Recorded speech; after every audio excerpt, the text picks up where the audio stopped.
छात्रों, आज आपको वाच्य के विषय में पढ़ाएंगे। वाच्य 3 प्रकार के होते हैं। कर्तृवाच्य,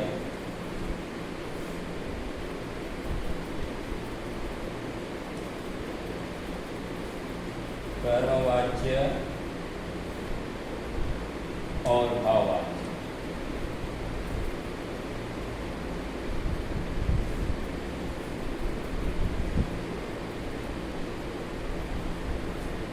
कर्तृवाच्य से आप परिचित हैं। कर्तृवाच्य में कर्ता प्रधान होता है और कर्ता के अनुसार क्रिया होती है। कर्म में हमेशा द्वितीय विभक्ति होती है।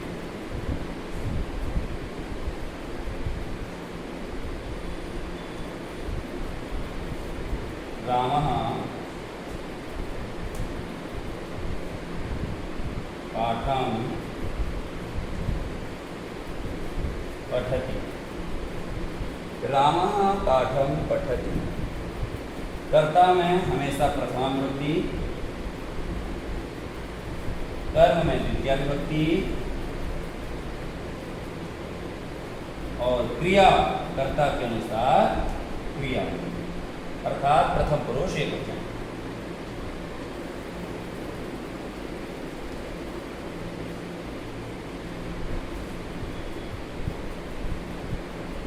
अब इसको हम कर्मवाच्य में बदलना चाहते हैं। तो जब कर्मवाच्य में बदलेंगे तो आपको समझना होगा ये जो प्रथमा विभक्ति है इसको आप तृतीया विभक्ति में बदलेंगे। तो राम का क्या बनेगा? रामेण।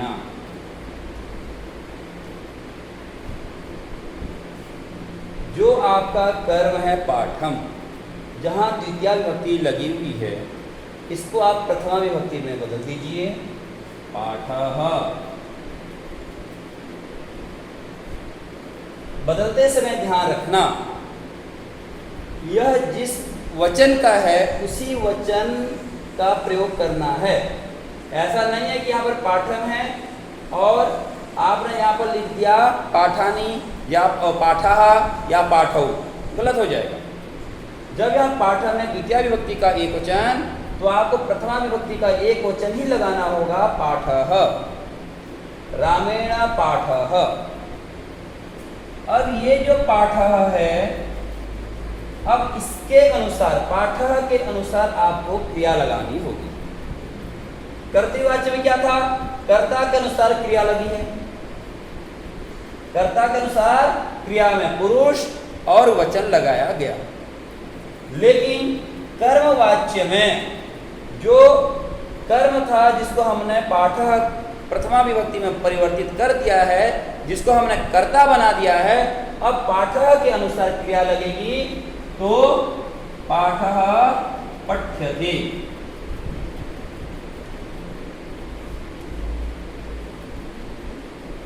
रामेण पाठः पठ्यते।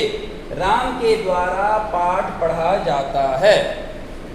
राम के द्वारा पाठ पढ़ा जाता है। यदि 2 पाठ हैं,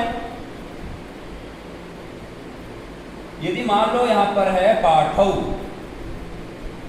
रामः पाठौ पठति, राम 2 पाठ पढ़ता है, तो हमें क्या करना होगा? ये जो रामः शब्द है इसका रामेण ही रहेगा।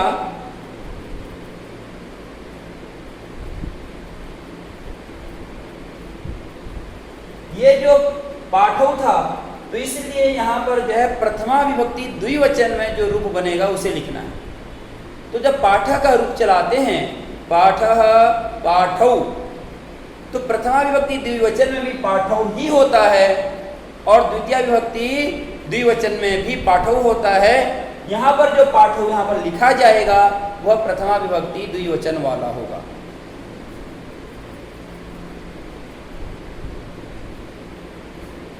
रामेण पाठौ। अब ये पाठौ जो कर्ता हुआ द्विवचन वाला है, तो इसलिए अब आपके सामने क्रियाएं हैं, पठ्यते, पठ्येते, पठ्यन्ते।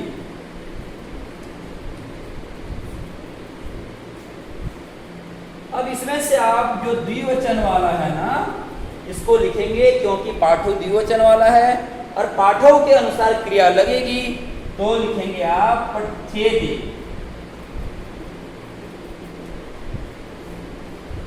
रामेण पाठो पठ्येते, राम के द्वारा 2 पाठ पढ़े जाते हैं। और यदि राम के द्वारा बहुत सारे पाठ पढ़े गए हों तो बहुवचन कर देना है आपको। मान लिया जाए यहां पर हमने है लिखा रामः पाठान पठति,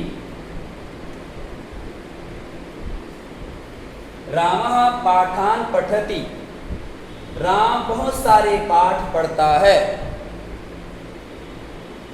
तो विभक्ति तो वही है, कर्ता में प्रथमा विभक्ति, कर्म है ये, बस पाठान, क्योंकि ये बहुवचन बहुत सारे पाठ, द्वितीय विभक्ति बहुवचन। अब राम के अनुसार पठति लिखा हुआ है, अब इसको हमें बदलना है कर्मवाच्य में।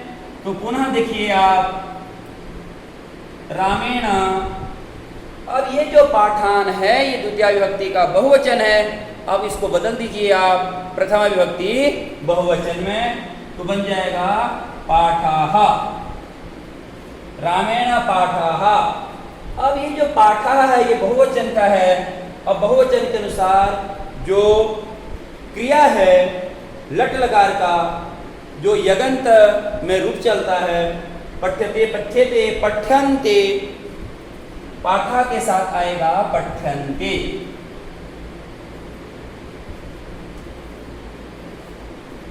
तो रामेण पाठाः पठ्यन्ते, राम के द्वारा बहुत सारे पाठ पढ़े जाते हैं।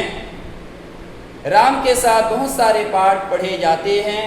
तो इस तरह से आपको समझना है, प्रत्येक शब्दों को ध्यान रखना है, प्रत्येक वाक्य को ध्यान में रखना है। और एक उदाहरण ले लेते हैं हम।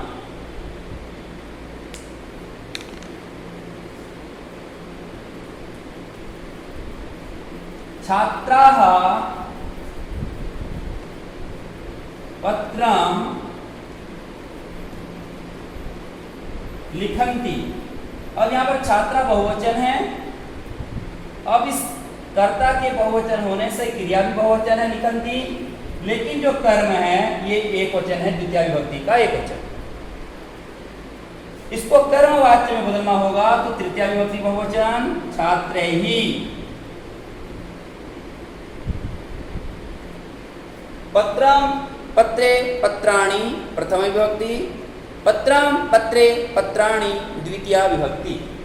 तो ये द्वितीय विभक्ति का एक वचन है, इसको हम प्रथम विभक्ति एक वचन में बदल देंगे तो भी पत्रम ही बनेगा। तो छात्रैहि पत्रम, अब छात्रों के द्वारा एक पत्र लिखा जाता है। तो एक पत्र जब लिखा जाता है तो क्या आएगा? लिख्यते। छात्रैहि पत्रं लिख्यते। छात्रैहि पत्रं लिख्यते बना। छात्रैहि पत्रं लिख्यते। यदि छात्र दो पत्र लिखते हैं तो छात्रः पत्रे लिखन्ति, यदि ये लिखा हुआ है तब हमें बदलना होगा छात्रैहि पत्रे और लिख्येते। लिख्येते। और यदि छात्र बहुत सारे पत्र लिखते हैं तो आप लिखिए यहाँ पर पत्राणि, क्योंकि कर्तृवाच्य में कर्म का बहुवचन द्वितीय विभक्ति का बहुवचन पत्राणि। छात्रः पत्राणि लिखन्ति। छात्रैहि प्रथमा विभक्ति बहुवचन में भी पत्राणि होता है। तो आप इसको देखिए छात्रैहि पत्राणि। अब क्रिया क्या होना चाहिए? क्रिया होएगी पत्राणि के अनुसार, तो लिख्यते लिख्यते लिख्यन्ते। जब पत्राणि बहुवचन है तो क्रिया भी बहुवचन वाली होएगी, तो लिख्यन्ते लिखेंगे आप, छात्रैहि पत्राणि लिख्यन्ते।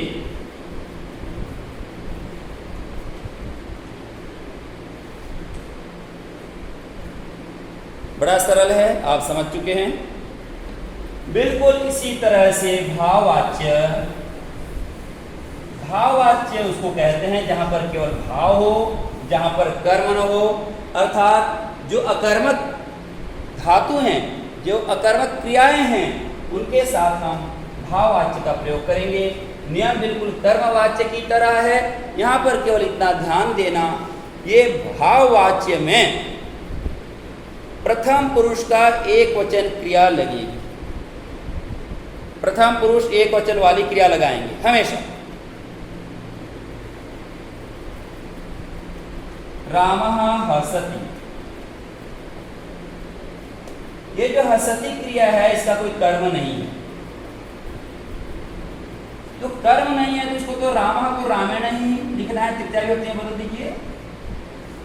और जो हसति है इसको हमेशा प्रथम पुरुष एक वचन, तो रामेण हस्यति। यदि दो राम है तो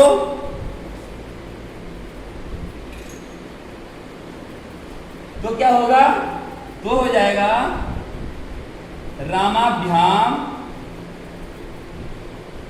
रामाभ्याम हस्यते।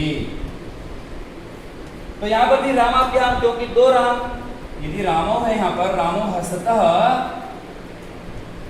हसतः है तो रामाभ्याम हस्यते। यहाँ पर भी हस्यते है, यहाँ पर भी हस्यते है।